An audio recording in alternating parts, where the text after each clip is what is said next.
Good evening, everyone. I hope that you guys are have had a great day, and I hope that you guys have some some time for some biochemistry. So, um, I posted yesterday that amino acids worksheet. I haven't had the time to record a video kind of walking through like how to approach it, how to navigate through it.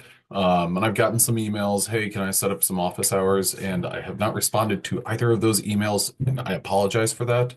I will get back to you today to schedule those times. Um, and, you know, the purpose of that worksheet is to kind of lead you in the direction to be able to answer those questions about each amino acid. So about our 20 proteinogenic amino acids. Historically, I've had a bad habit of saying, "Oh, just be able to answer these questions," and kind of speaking very generally. In this case, I decided, you know what? I'm going to have it where this is a question, or this is a series of questions you need to be able to answer. You need to be able to see this molecule in its different protonation states. And hopefully as you work through it, or before you work through it, or yeah, you'll identify some of the like commonalities, and maybe you'll identify like, oh, this is what he means, or this is what is meant whenever we describe this as a diprotic amino acid. Um, so like I said in my announcement yesterday, I do not expect you to turn that in. That is 100% for you to work on. In part because I think with all of the amino acid backbones that I included on there, I think I included like 12 pages worth. Um, Absolute excess, but that's, gives you the opportunity to work through it, scribble it out, try it again, try it again, try it again. Um, so that is like 100% a tool for you to work with. And um, if you want to meet with me, awesome. And what I'm going to do in the video that I post about it is I'm going to absolutely, Olivia. Um, my intent is to basically pick, maybe 5 or 6 amino acids, um, and answer those questions and do the drawings for those 5 or 6 amino acids. And if you're curious where those like 5 or 6 that I'm going to kind of start with, I'm going to do a non-polar amino acid because all of your non-polar amino acids are all diprotic. So by virtue of them being diprotic, what that means is that they only have a limited number of charges. They can be +1, 0, or -1, which whenever I work through that, you'll see that. Um, and then I'm going to pick a polar positive residue, a polar negative residue, a polar uncharged residue, and then I'll pick one of the well, I'll probably go through like 2 or 3 different polar uncharged residues. Um, and that will help, you know, I hope that will help you kind of recognize some trends about them. Um, Then one other point that I really wanted to emphasize was that worksheet, I included a chart of pKa values. I said this last time, and I'm stressing this now. Do not, do not spend time committing those pKa values to memory. The thing that you will benefit from is knowing that the N termini, the amino group of your amino acid, has a fairly high pKa, right around 9 typically. And then the carboxyl group, the C termini, has a pKa of about 2 or 3. Knowing those two values, 9 and about 2, is all you need because the exams and that worksheet that I provided with you, those are values that you'll be provided with. And knowing the specific R values, the more and more that you draw titration curves and recognize titration curves, you'll get more comfortable and confident with that number. But knowing that histidine is 6.1, that's not the most mission critical thing for you. That's something that, like I said, the more that you do it, you'll be like, oh, I think it's about 6.1. And another reason that I don't want you to commit it to memory or work on committing it to memory, because that would take a lot of time, is some of you guys, maybe you've purchased or rented a Voet and Pratt biochemistry textbook. Or maybe you're using the Oregon State University Biochemistry Free for All textbook. I'd put $10 down that the pKa values listed in those two texts are going to be different. Not radically different, but different enough that it's not worth your time to be. It's 6.11. Okay, that's what I wanted to say about that. Now, I also wanted to go ahead and do three poll questions. These are really kind of like not revisions, but we're just kind of taking a moment to look back at what we've done so far. The first poll question that should be displaying for you now is what is the classification of the amino acid histidine?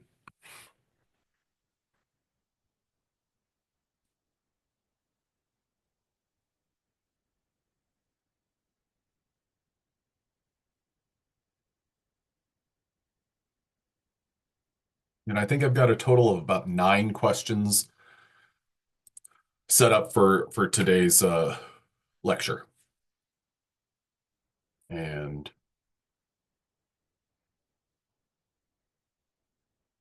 I am recording. Okay, good. Uh, okay. So I'm close to stopping, about 10 more seconds. I'll tell you, we're at about 80% of the class has voted in favor of it being a polar positive residue. And you're absolutely right. Histidine is one of our three polar positive residues. The other two are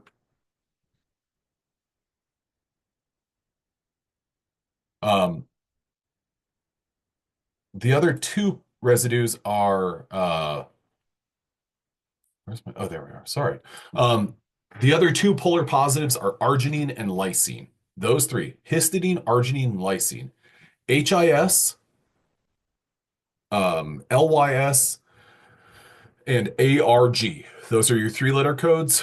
H, R for arginine, and K for lysine.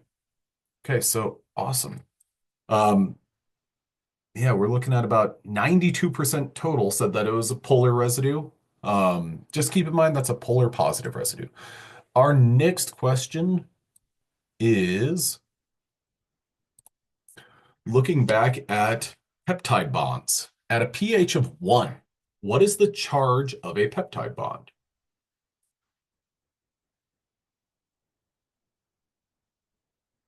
Now, one thing to keep in mind with respect to a peptide bond is that your peptide bond has two parties. It has the amino group that's positively charged and then the carboxyl group that's negatively charged before the peptide bond is actually established.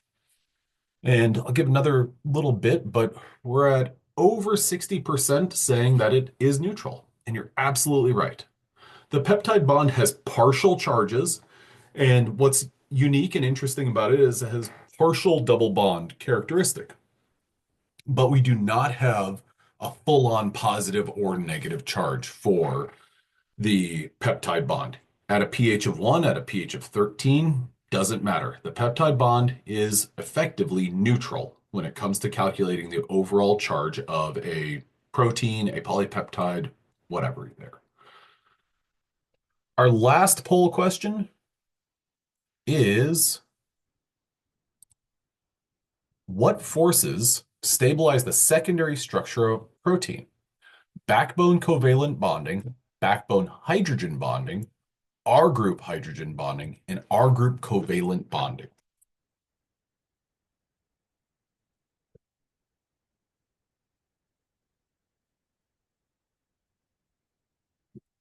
The trend is going in the right direction.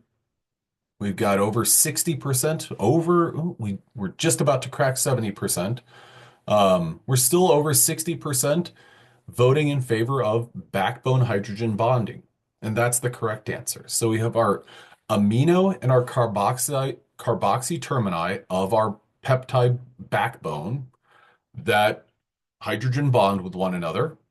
And so if we're thinking about the progression and thinking about what we talked about last time, what we went through was we talked about our primary structure, our secondary structure, and now what we're going to be getting into deeper today is our tertiary and quaternary structure. So the correct answer for this question is backbone hydrogen bonding. I'm going to go ahead and end my poll there. Then we'll go on and do just a tad of a review before. Um, so our review is that, and kind of the foundation from which we're building, we have the primary structure of a protein. That is stabilized by covalent bonding, specifically peptide bonds that link amino acid to amino acid to amino acid. So it's a polypeptide or a protein. When we're talking about the primary structure, we are looking at it in the N to C direction. And what are the amino acids that make that up? Our secondary structure is stabilized by backbone hydrogen bonding. And with our, that's wrong. Sorry about that. That's beta sheet. Um,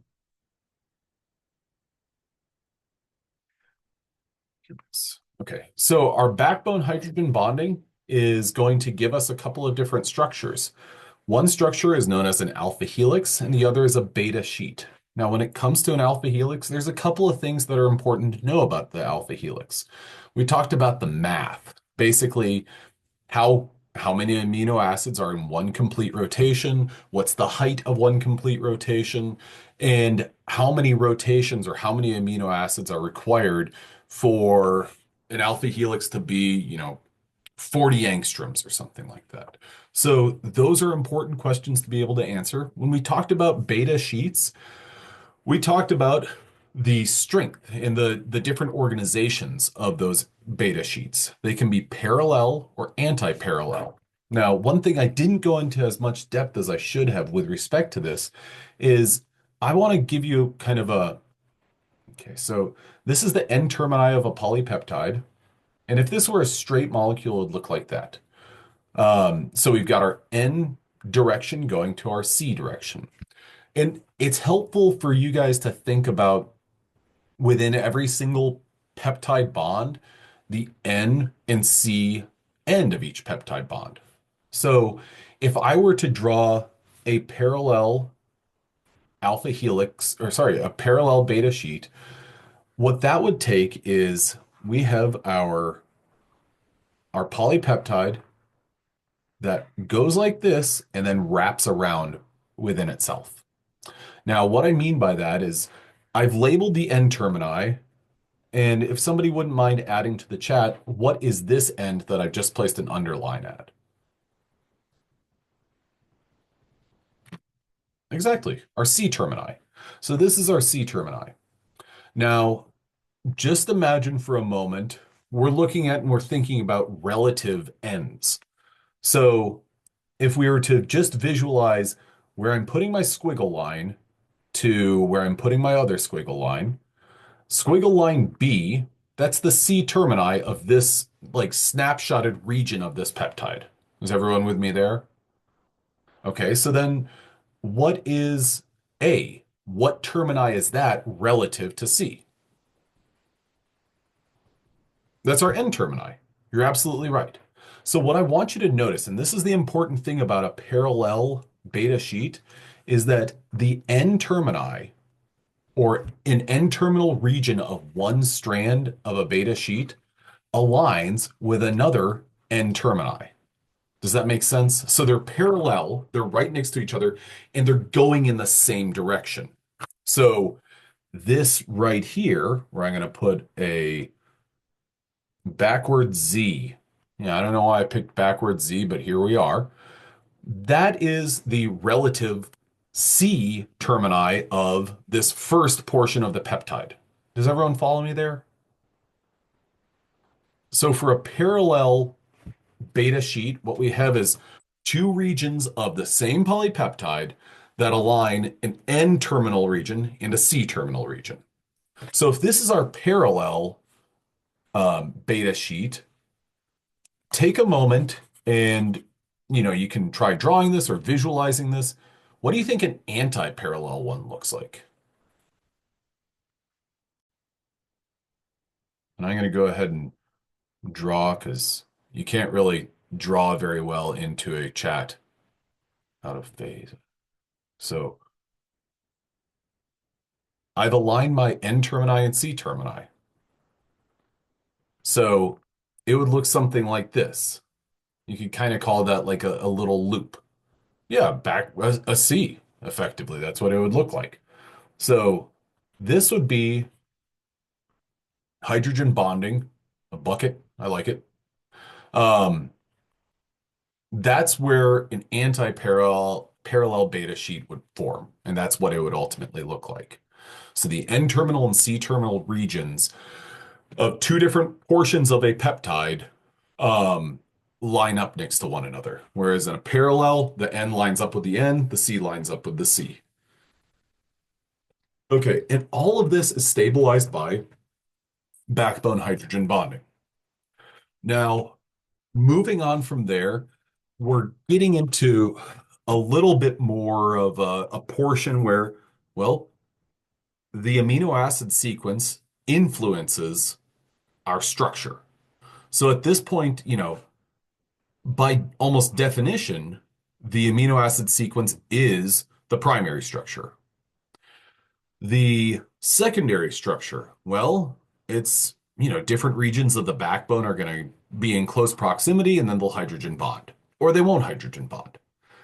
Then we did encounter some secondary structure breakers. Does anyone remember the major secondary structure breakers for, well, sorry, the secondary structure breakers? There were two of them, proline and glycine. Awesome. Those two, they break things, but for different reasons.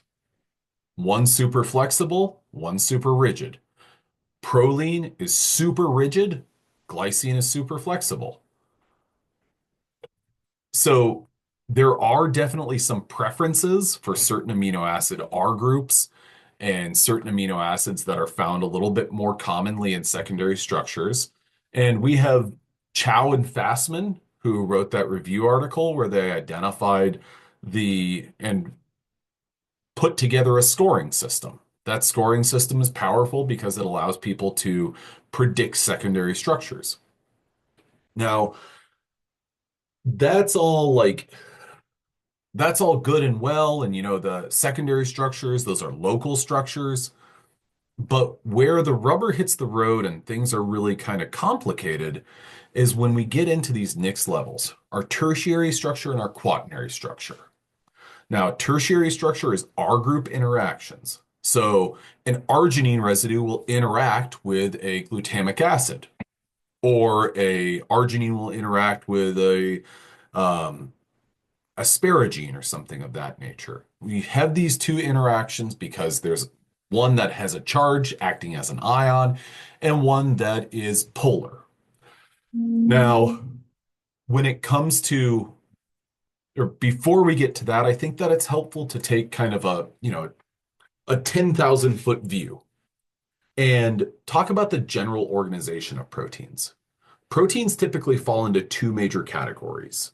And this is maybe something I feel like when I was in biology, when I was in high school, I feel like my teacher mentioned proteins and said there's two types. There's globular and there's filamentous, or globular and fibrous. And yeah, it's absolutely true.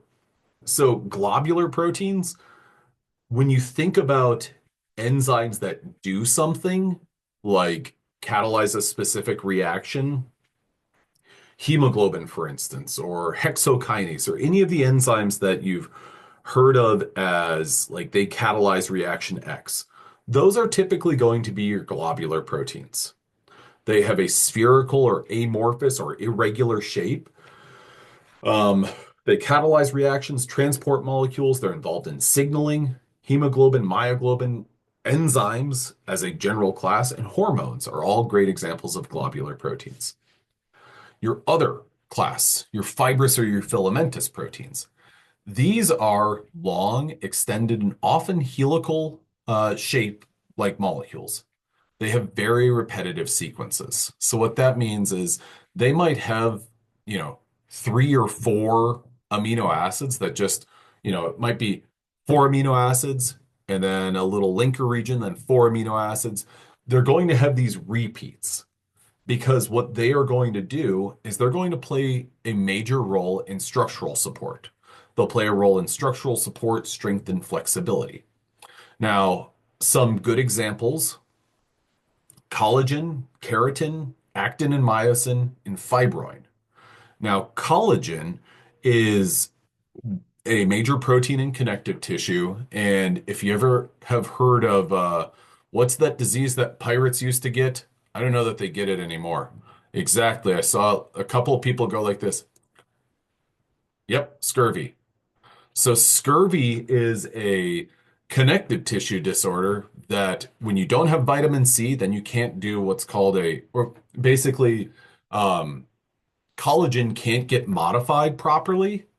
And so as a result, yeah, basically that's one of the, now I am not like I said previously, and if I haven't said it previously, it should be known, not a physician.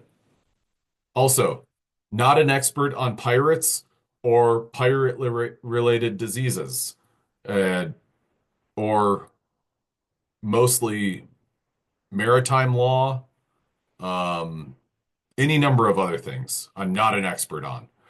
Um, but if I remember correctly, one of the symptoms that happens whenever you have scurvy or you're afflicted with scurvy is your gums recede. I think that that's one of the like symptoms that occurs.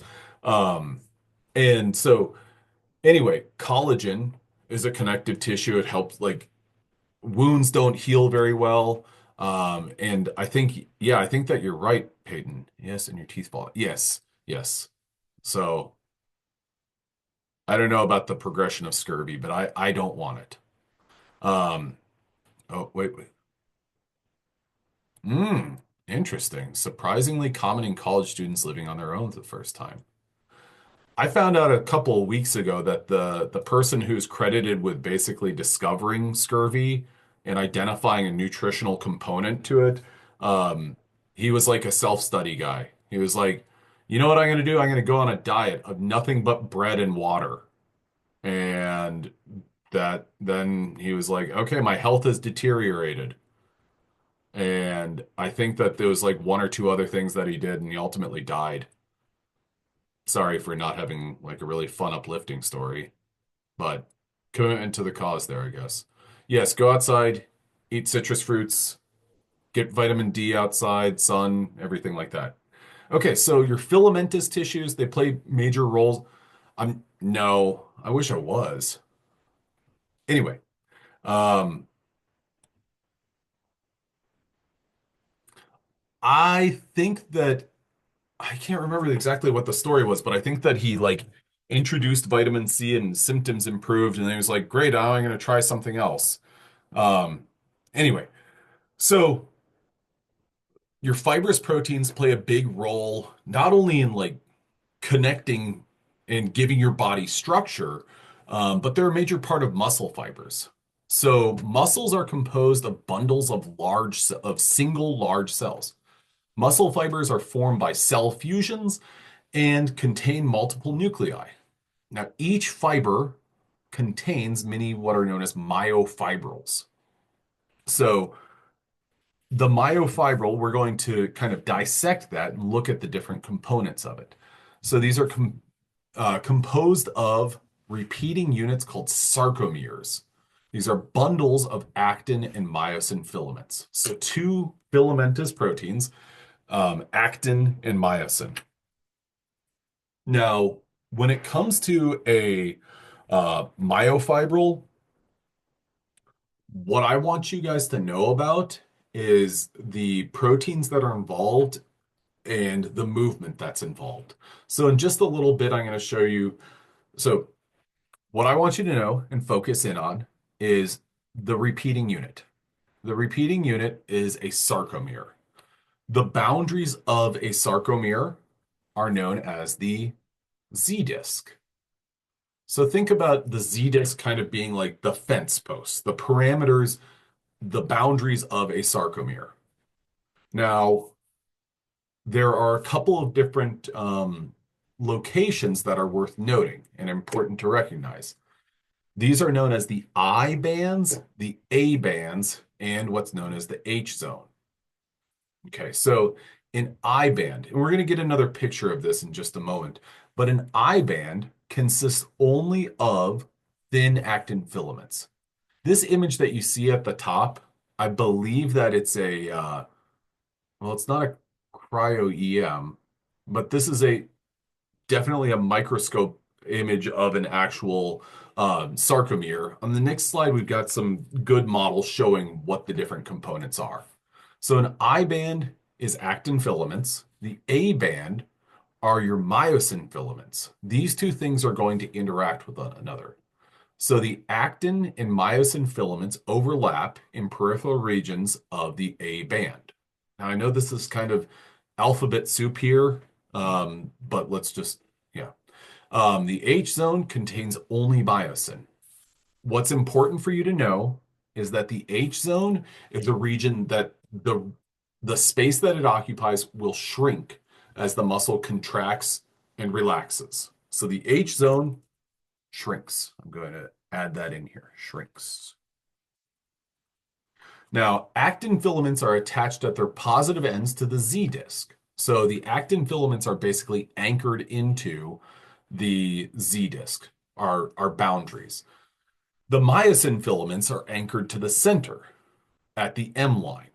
Okay, so we've got our equator, our M line, and then our peripheral Z discs. Now, effectively, what's happening is think about we're going to use this arm right here. Okay, my two arms are going to be the actin and myosin filaments.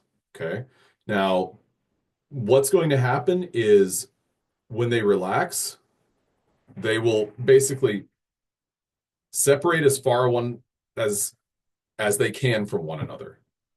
Then, whenever the muscle contracts, they'll get closer. So there's this relax, contract, relax, contract. Now, the models that we're going to look at, I think, will help illustrate that a little bit better. Okay, so this model right here, what I want you to visualize is let's start at our center. There's our M line. And I'm just going to scribble this out for the time being. We're going to look at the one on the top. We've got our M line and our Z disc right here and right here.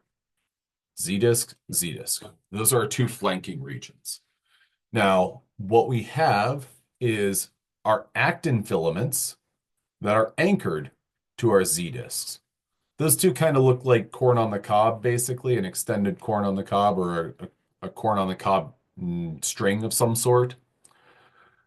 And this region right here in the middle, that is our H zone. So what I want you to recognize about this is at the interface or at this kind of overlapping region here, here, and then here to here. So I'll just kind of shade that in. That whole region, that overlapping region, where whenever I say overlapping region, I mean the actin and myosin proteins are basically overlapping one another. One's hovering over the other. What's happening there is myosin has these little head groups, and myosin latches on to actin.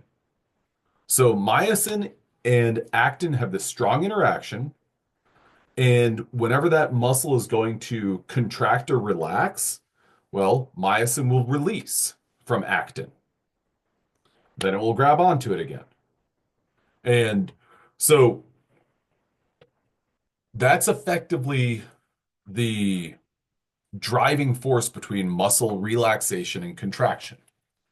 The interaction between a myosin head group and an actin filament. Okay. Now, does so,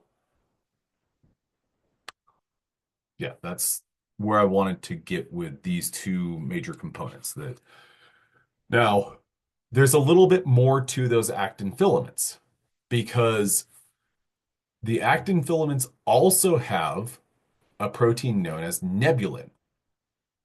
So nebulin is a protein that kind of wraps around each actin filament. Another portion, another important protein that keeps this whole thing kind of, it keeps the train on the tracks, is a protein known as titin. Titin is this green protein right here.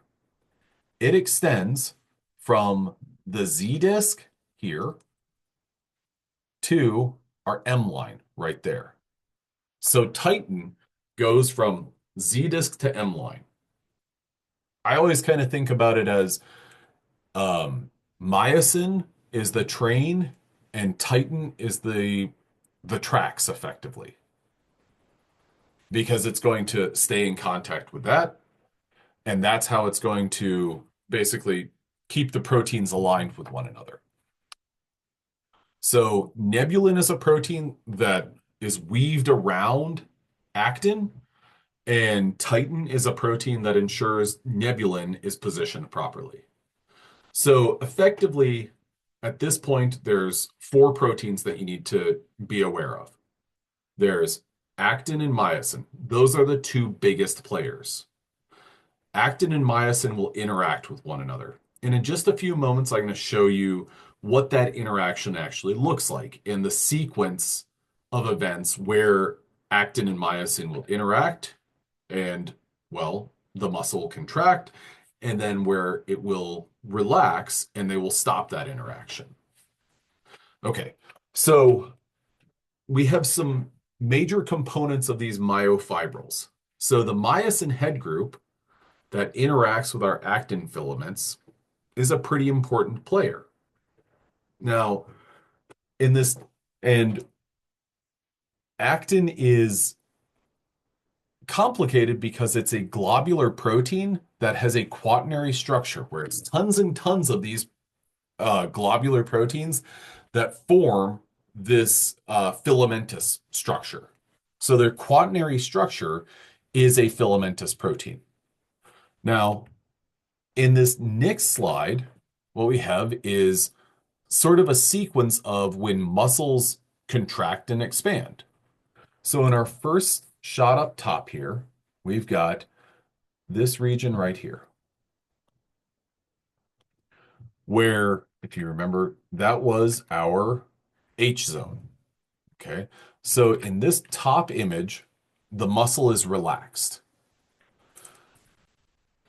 In models 2, 3, and 4, well, the muscle contracts.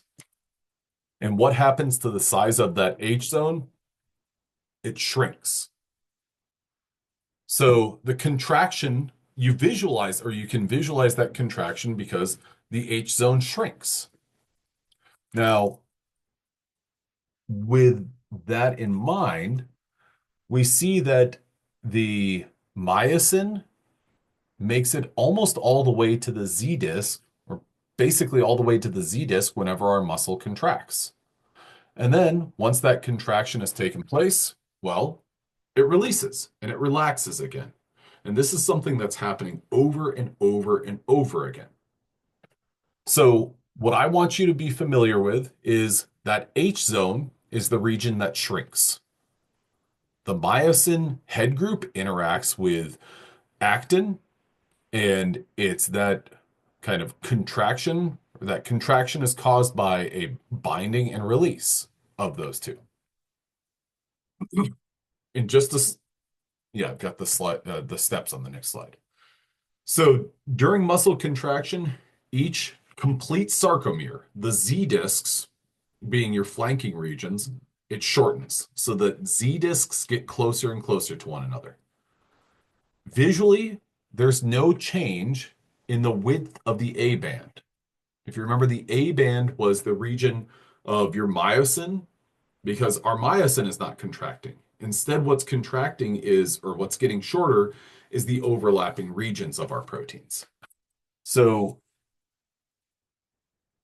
our H in the middle here and in the middle here.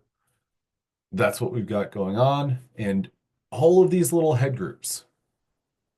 The way that is helpful for me to visualize this is that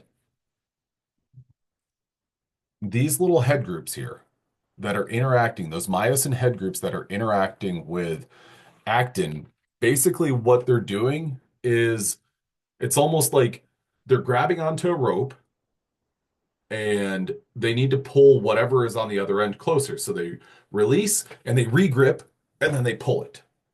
They release, they regrip, and they pull it.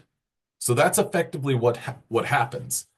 Now, mechanistically, so what I want you guys to know about is I want you to know the major players. Actin, myosin. What is your visual cue that you're, or which region gives you a good visual cue that the muscle has contracted? The size of the H zone or the distance between the Z discs.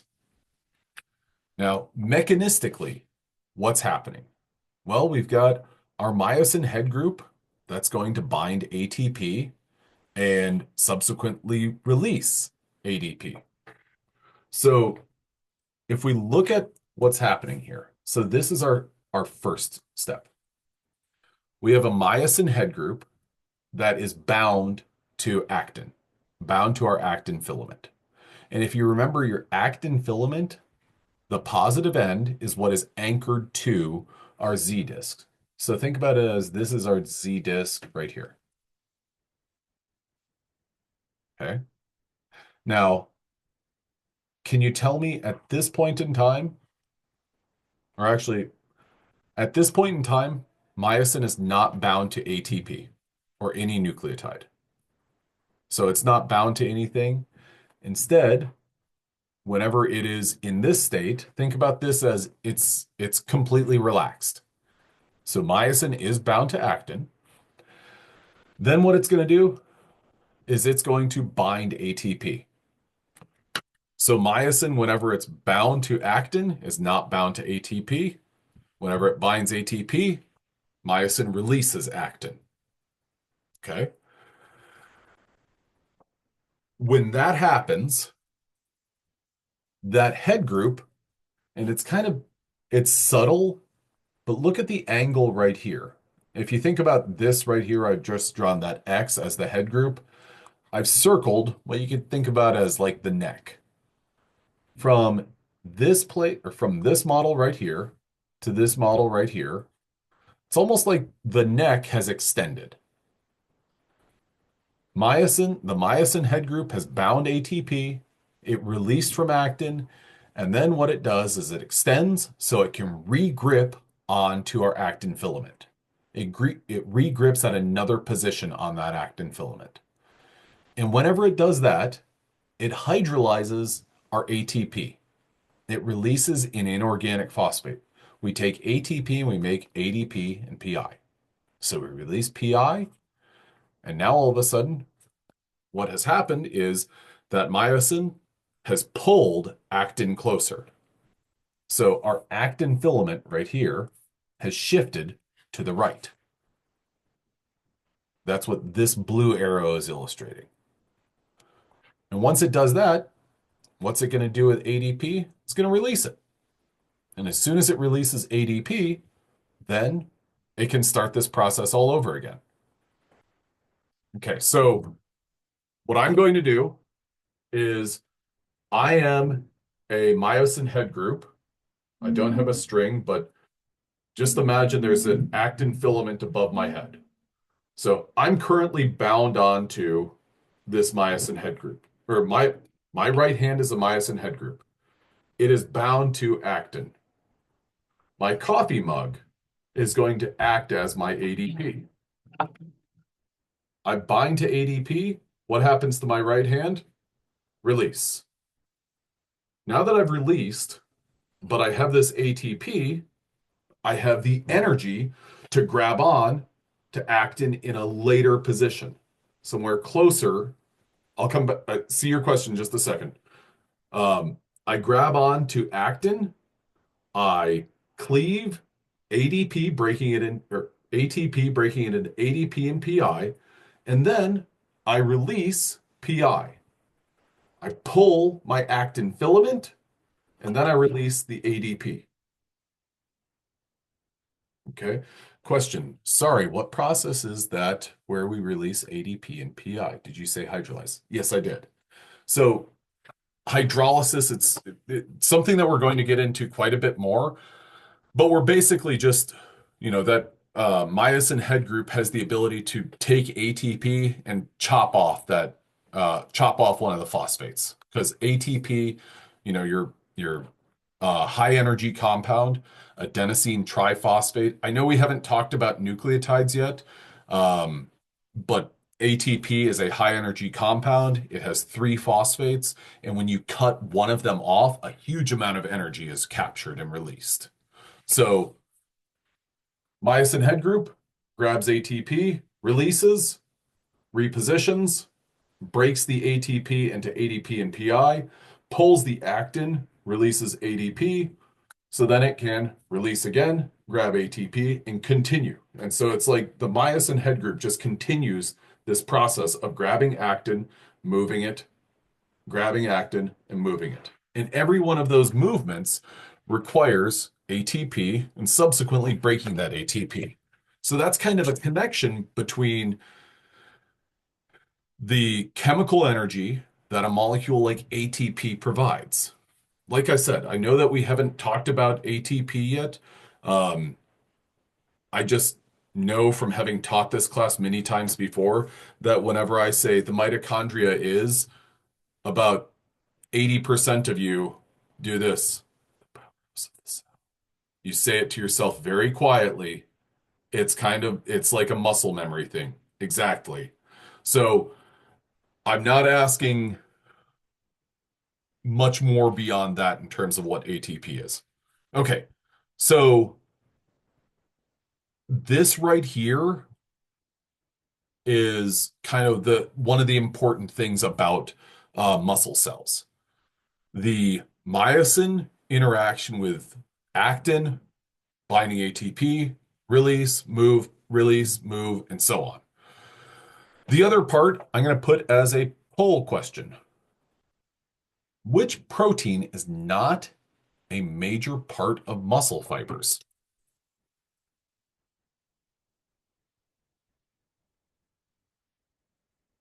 We're looking really strong on this.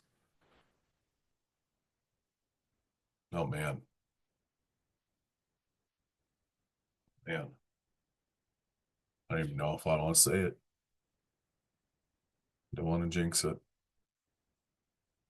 Give you about 10 more seconds. Oh man. Okay, good. Okay. We got to 63 people all saying keratin. We got to 63. That's a good number. Keratin is the correct answer. But 100 people or 100% of the people participated.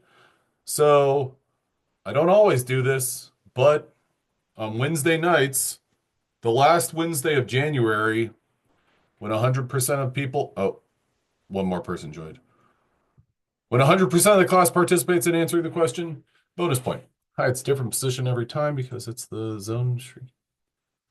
So whenever it repositions, that leads to that H zone shrinking.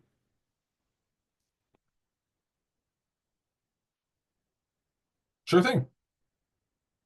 Okay, now 100% of people participated. Great. All right, so this next slide, it just shows basically that same sequence of events and gives details on what's happening there. ATP binds to the myosin head group, actin binding site opens, actin or myosin head releases, and so on. So this is just another model showing that effectively the same thing happens there. Now, muscle contraction, relaxation, this is happening so frequently that we can kind of take it for granted. This is not just whenever you're deadlifting 7,000 pounds or anything like that. This is just something that happens very frequently. Now, with that in mind, there are also minerals that can cause this to take place. This is a prompt that I'm not going to ask you questions about, but I just wanted to add in that calcium is something that can cause muscle contraction and relaxation. And it does so with the help of a protein known as tropomyosin. Now, this is a protein that binds lengthwise along actin filaments in striated muscle. And it's associated with a complex of three troponins. These are proteins, troponin I, C, and T. In the absence of calcium, tropomyosin troponin complex blocks the binding of myosin to actin.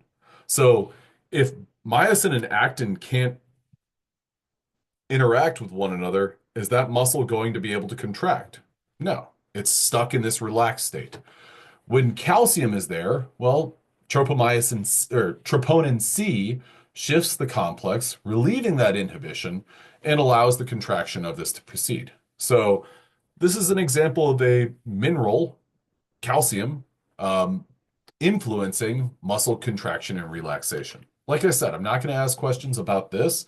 It's a good thing to be familiar with if you're planning on going to medicine or anything of that nature or a healthcare related field, um, because this is one of those ways that, well, ions can influence your kind of muscle function. Okay, and then again, here's the. Okay, sorry. So, what I want you guys to know, most importantly, just as a little bit of a summary, if you were like, I need, let me see.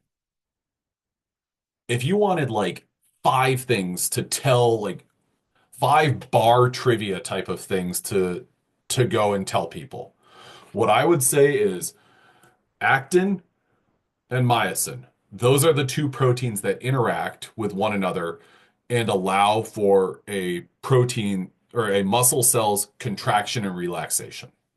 Okay, so those are two things. Next up is I would say that ATP allows for myosin to release from actin so that it can reposition and help that muscle contract. So ATP is essential for that contraction. So that's my third thing. Then I think my fourth and fifth items would be what are my boundaries? I've got my Z disc and my M line. And then my last thing is what is the region that shrinks? The region that shrinks is my H zone. So those are my five things that I would say about this. And a model like this right here, I think is going to be super helpful because it shows that, when the muscle contracts, your Z discs get closer. If you could like say those five things and do a quick sketch of what a muscle cell looks like, I think that would be, like a good tool on how to address this and how to think about this. Okay. So that's pretty much the gist of and the important parts about fibrous or filamentous proteins. And if you're thinking, man, that was kind of dry, I really hope that that's not the way that the rest of the semester is going to go. Yeah, me too. Um, I got to be honest. I have some moments where I'm like, that's not my most, that's not my favorite thing to talk about.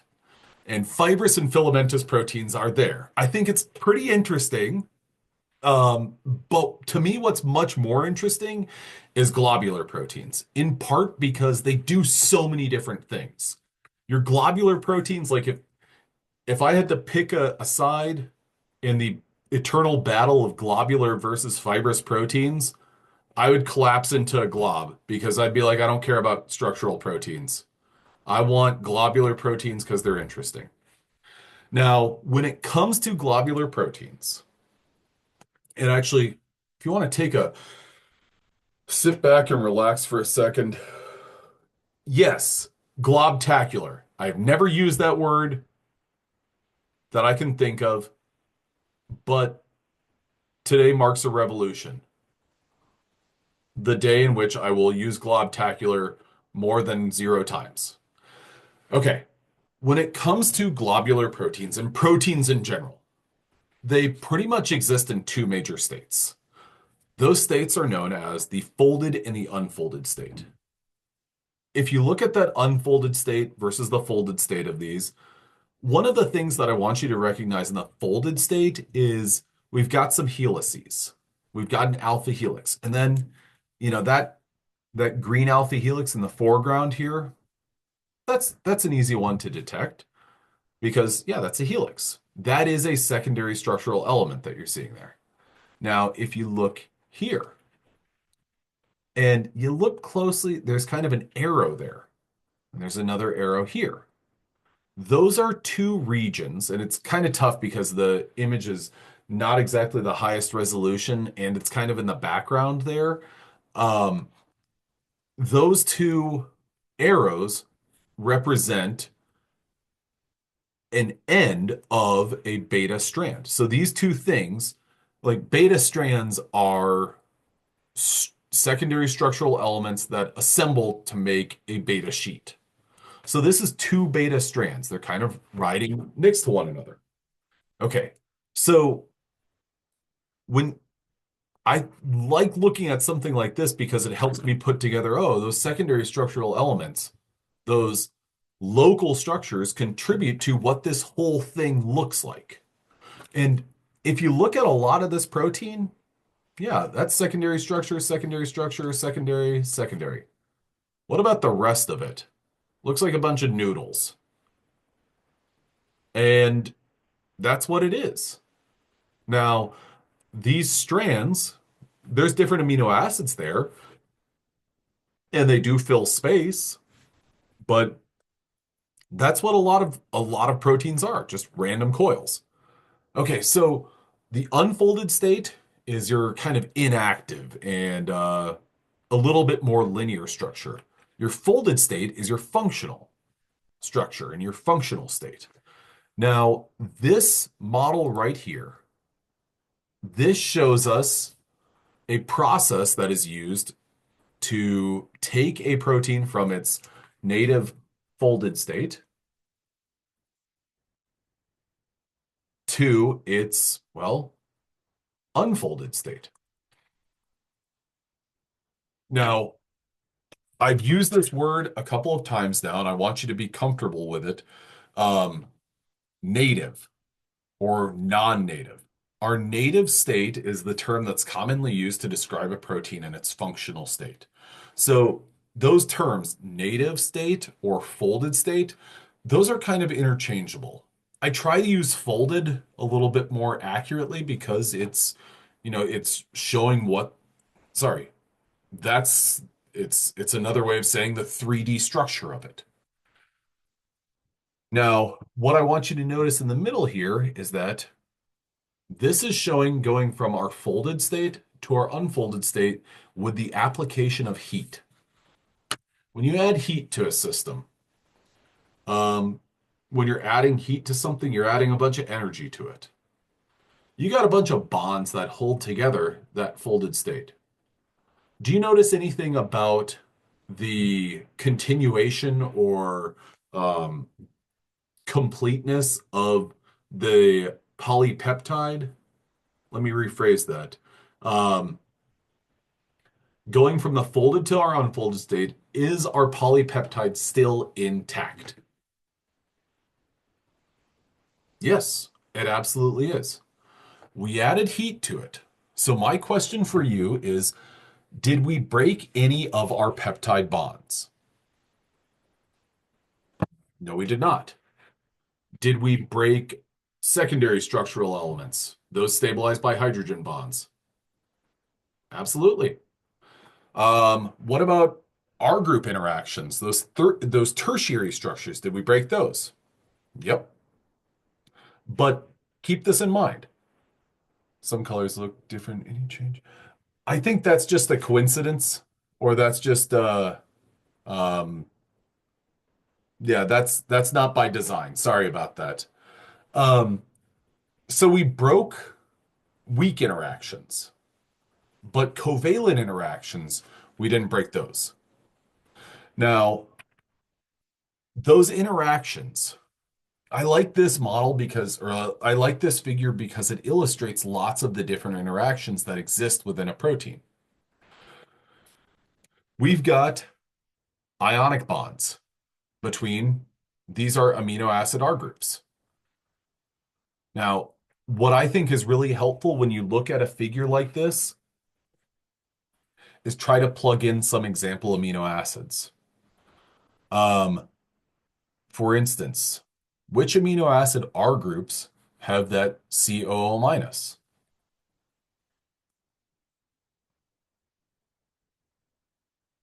aspartic acid and glutamic acid. Your acid residues have that carboxylic acid. Okay. Now, NH3. Okay. We're going to have a polar positive residue with that NH3. So, what are our polar positive residues that could take the place of that NH3 there? Histidine,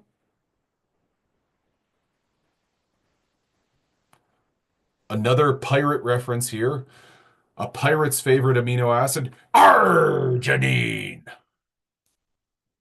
and lysine, RHK.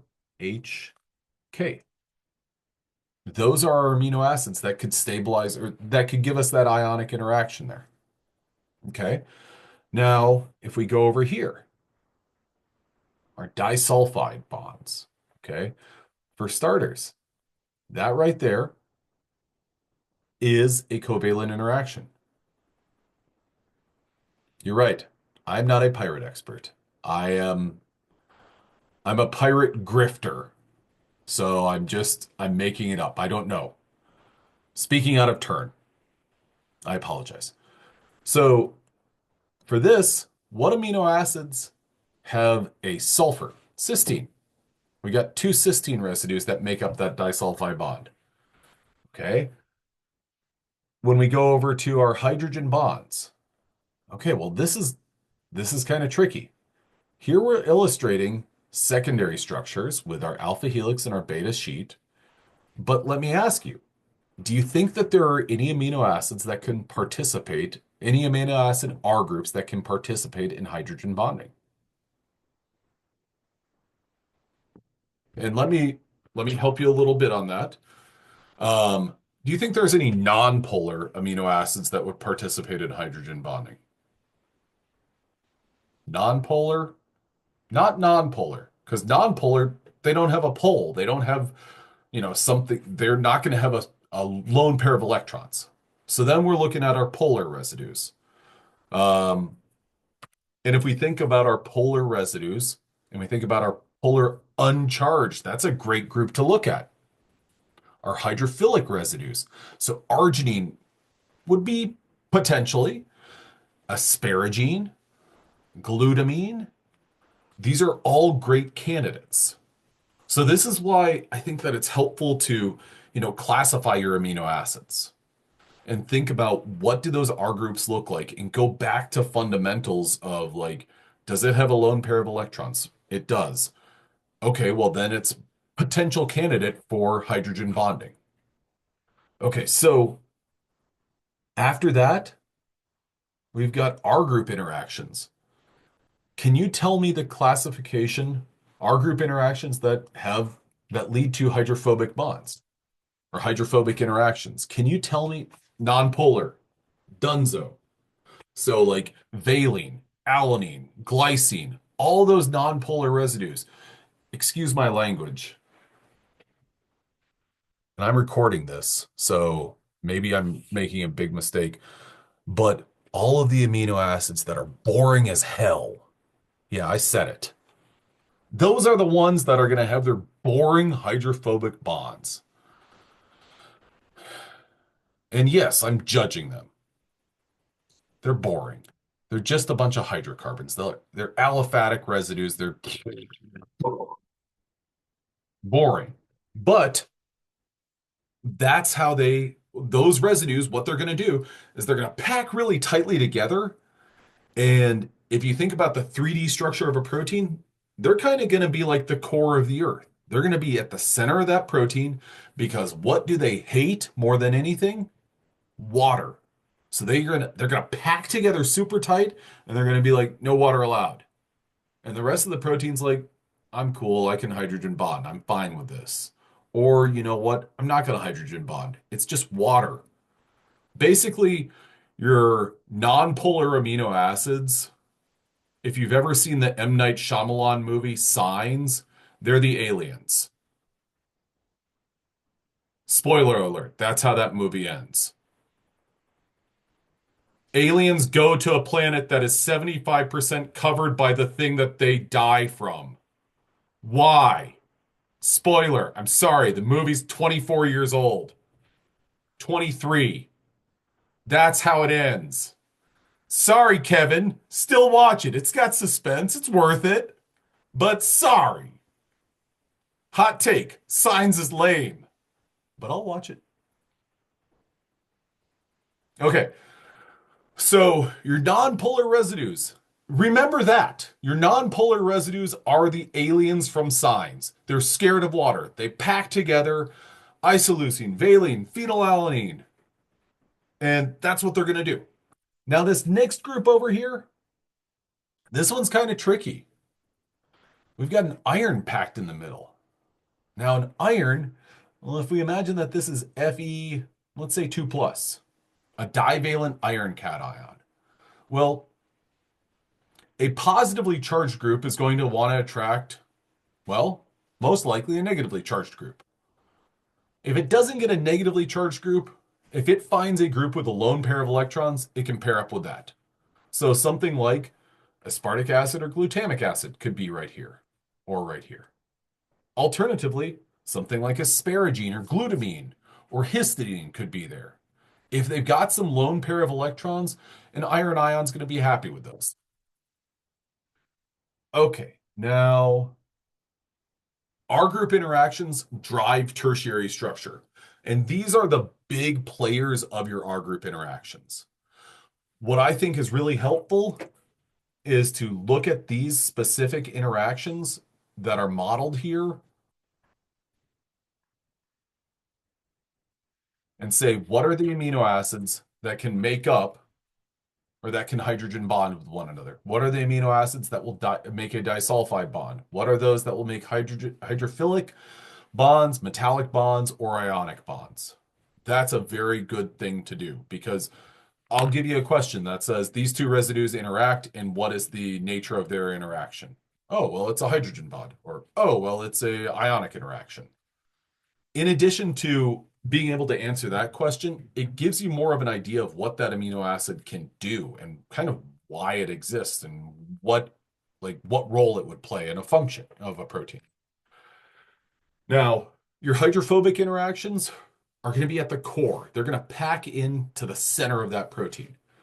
Hydrogen bonding, they're going to stabilize polar regions. Ionic interactions make what are known as salt bridges between charged residues. So arginine and aspartic acid, those will make an ionic bond. Disulfide bonds, that's one of the very few covalent interactions between amino acid R groups. Don't fall into this trap. This is limited to cysteine. There are two different amino acids with sulfur, but one of them is methionine, so that's a methyl group outside of that sulfur, and cysteine has the thiol group. So two cysteines both have thiols. Those will interact with one another. Now, this covalent bond, super strong. If you heat up a protein, you're not going to break that disulfide bond. That's going to continue to exist. Last but not least, your van der Waals forces or your London dispersion forces, those are going to, those are your aliphatic residues. And in some cases, there will be a large enough cluster of them to have the hydrophobic interaction. But in others, they're just going to kind of be like, hey, here I am. I'll interact with you for a little bit. They're a little bit more transient of interactions.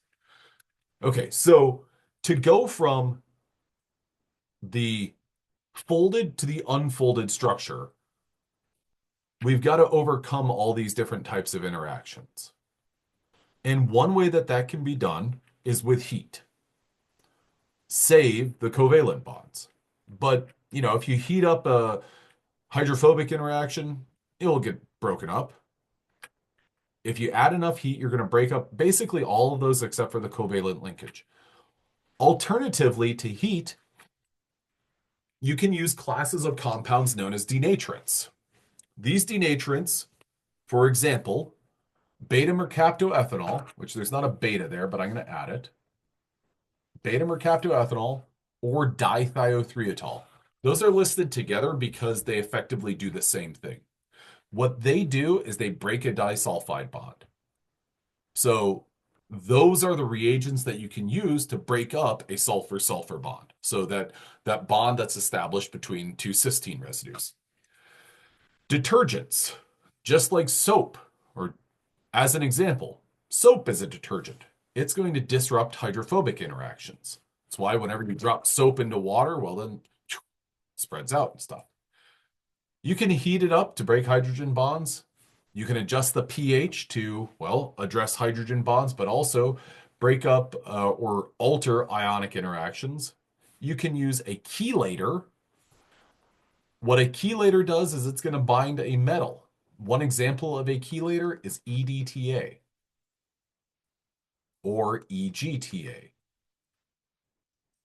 I'm not going to ask you to know those specific molecules. I think that it's helpful sometimes to just throw your hat on and be like, oh, that's what that does. What a chelator does is when you add it to a solution, it basically binds. Interesting. Interesting. It's going to find a specific metal and basically bind to it and kind of encapsulate it. So EDTA has a high affinity for magnesium. EGTA has a high affinity for zinc. So if you add EDTA and EGTA to a solution, well, if there's any magnesium or zinc in there, those two compounds are going to go and kind of bind onto it and take it out of solution.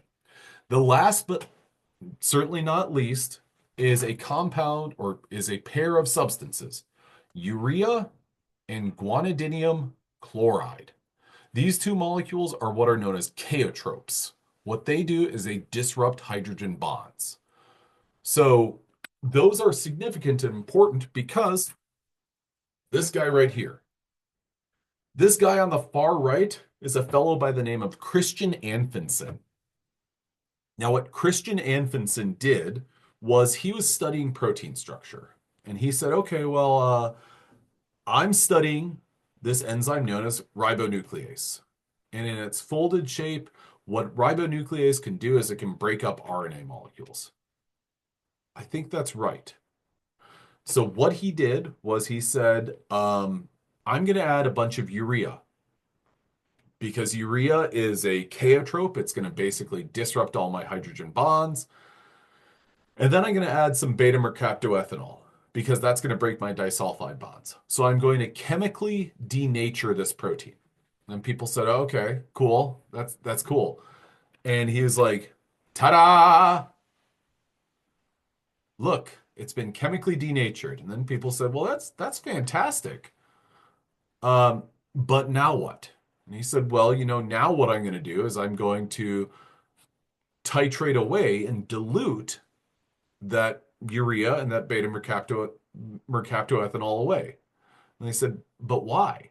And he said, well, I've got this theory that if you add those chemical denaturants and then you remove them, my denatured protein or my unfolded protein will refold and basically become functional again. And they were like, yeah, okay, go for it. He did. And you know what? It worked. Now, the significance of this, when you look at this and add to the chat your response to this, our structure on the right, what level of structure remains intact of our different levels? Primary, secondary, tertiary, quaternary, all of them. You got primary. Okay. Yeah, I don't see any secondary structural elements. They're gone. They're toast.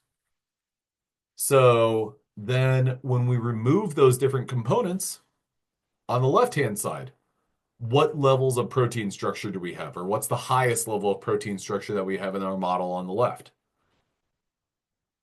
Tertiary. Now, the significance of this is that everything, all of the information that is needed to get to the tertiary structure is there in the primary structure. So it's almost like the primary structure of the protein is like a roadmap of sorts. That protein will fold into its energetically most favorable and stable state. And whenever it gets there, it can catalyze whatever reactions it needs to. So this is really a big deal. This is back in the 19, I think it was like 1958. Um, this is very significant because then it's almost like, oh, there's not any sort of magic that takes place that gets a protein from the primary structure to the tertiary structure and from the tertiary to the primary. Instead, it's just, well, there's different interactions that take place in order for that state to be attained. Okay, so that's the work of Christian Anfinsen, confirming that the primary structure was adequate information to get the tertiary structure of a protein. Now, to revisit some of the terms that I've talked about, native or your folded state or your shape of your protein, that's the shape that a protein has when it can function. A denatured, also known as a reduced state, is whenever it's completely unfolded. The next thing that I want to talk about with respect to tertiary structure is kind of looking at that tertiary structure and breaking down little regions. Now, one of these regions, or one definition for a region, is known as a domain. A domain is an independently folding region of a protein that has a specific function. Now, sometimes you might see this in, there are some proteins that um, have something like, maybe you'll see a model of a protein that looks like this. Um, this is labeled CD, and this is labeled RD. Your CD is your catalytic domain, and the RD is the regulatory domain. So it's almost like CD over here does a job, and RD basically regulates and says, do this or don't do this. So it kind of controls it in some respects. Now, the way that this works is if you were to make a polypeptide with only the catalytic domain and somehow like delete this whole part of the protein, this portion, this CD, would be able to fold into its structure that it needed to be so that it could catalyze its reaction. And it would be able to do that over and over and over again because it wouldn't be regulated in any form or fashion. Now, domains can evolve, function, and exist independently. They're typically about, or as few as 25 to as many as 500 amino acids found in multiple proteins across different organisms. Typical types of domains are catalytic domains. They perform some sort of enzymatic function. Binding domains, they will bind something like RNA, DNA, or a protein. And structural domains, they contribute to overall protein stability. Now, I think,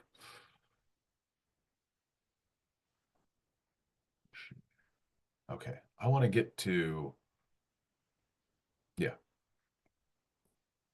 I'm going to take a pause on this and jump ahead to this item right here, which is what there are a couple of things that are very important for protein folding. Has anyone ever heard of an HSP? If you have, add to the chat what HSP stands for in a biological context.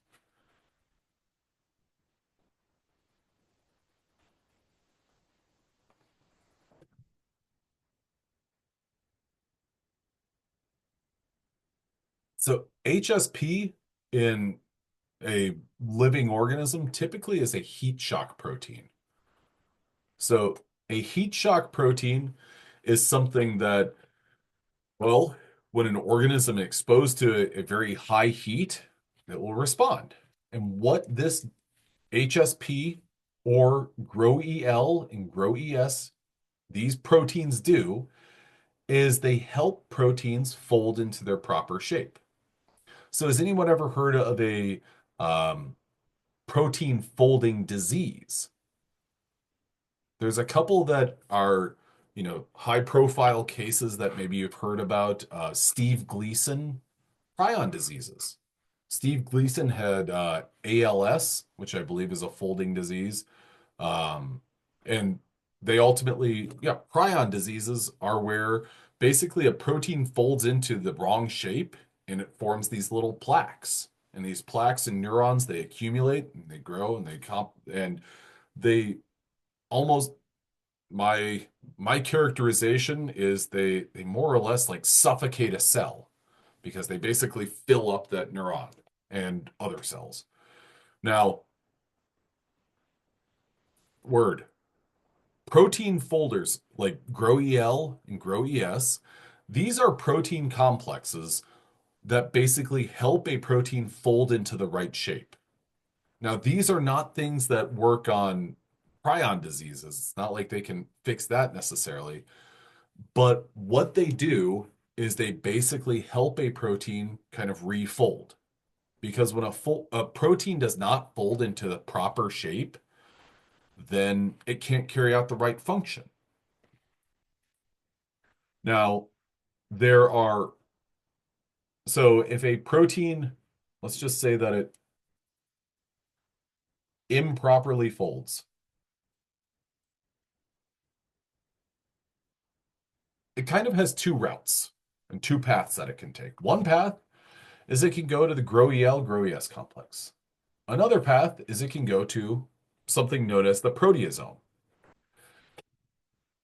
The GrowEL, GrowES complex, or HSP, well, it's going to get refolded. Kind of like the repair shop, the protein repair shop. Gets fixed, it's now in the right shape. If a protein improperly folds, alternatively, it could go to the proteasome, where it gets degraded.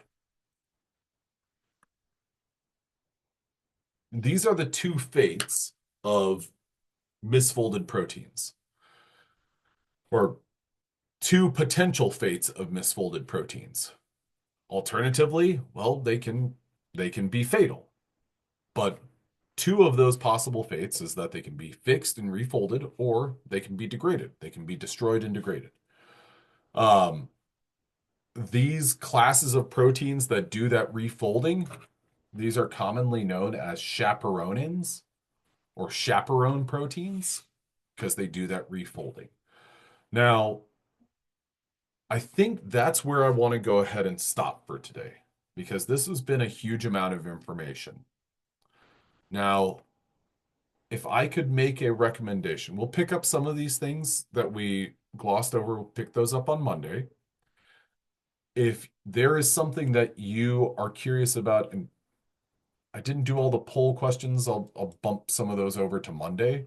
Um, if you're thinking, what's like my first course of action to review this material? What I would recommend, kind of above everything else, is to look at this this slide and this figure, and what I would do is look at each one of these different interactions and list, single letter amino acid codes and say, what could end up here? My hydrophobic residues. Could alanine. Yep. Valine. Well, that's already there. Isoleucine. Yep. Phenylalanine. Yep. Tryptophan. Yep. Glycine. Yep. I would just go amino acid by amino acid and fill in that bucket and be like, my hydrophobic residues are going to be there. And I would just go for each one of these different interactions, identify the ones that could be in those places. Would you like me to format an example? So, I, mm, yeah, so then I clear this out.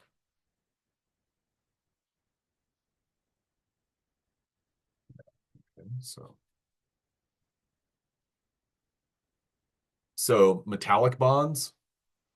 Okay, if I have, you know, I'm going with a example being a divalent cation. Oh, and so that's effectively done. I'm just going to go over this, and then for the rest, if anyone wants to leave or needs to leave, have a great evening. Have a great weekend. I'm recording this still, so I'll post this part at the on our Canvas page. Um, what are the residues that can interact with a divalent cation like iron? Well, our aspartic acid, our glutamic acid, our negatively charged residues are really good candidates. Alternatively, well, what amino acids could have lone pairs of electrons? This is all pH dependent. So histidine could have a lone pair of electrons. So that could end up there. Um, glutamine, asparagine, those two are also capable of having lone pairs of electrons. So those would be the ones that I would say are most likely. Then I would move on.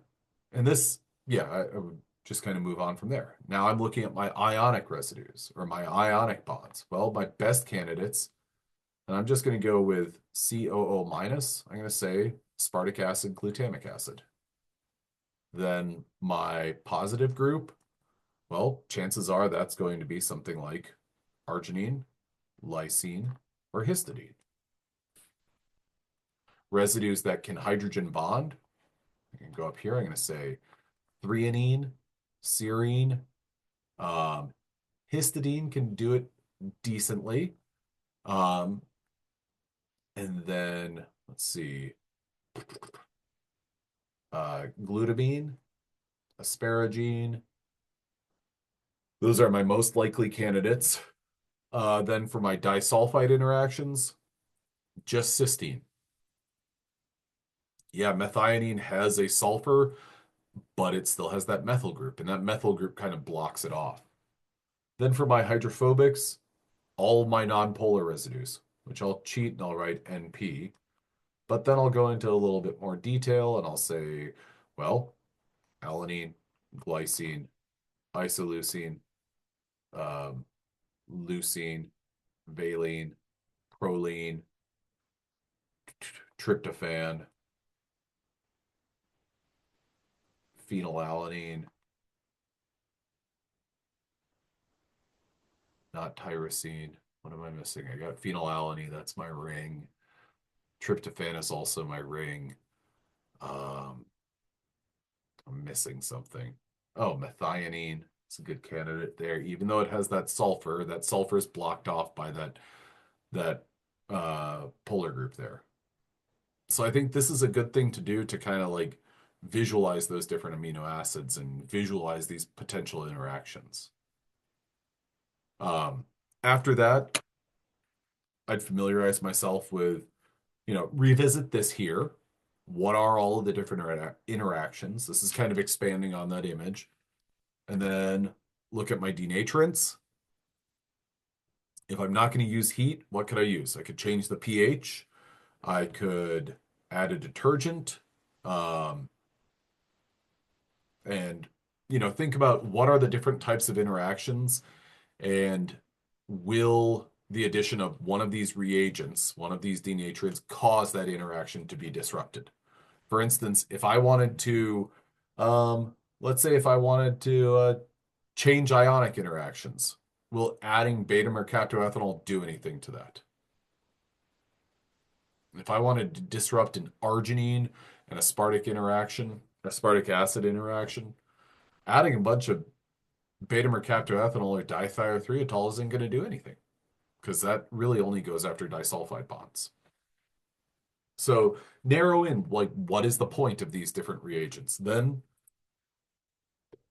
Christian Anfinsen, he's an important player. What was the significance of his work? Um, and there's a handful of people that we'll learn about this semester, and we gotta look into those. So, all right, well, that's where I'm gonna go ahead and stop my recording. Thank you guys very much for coming to class. I hope that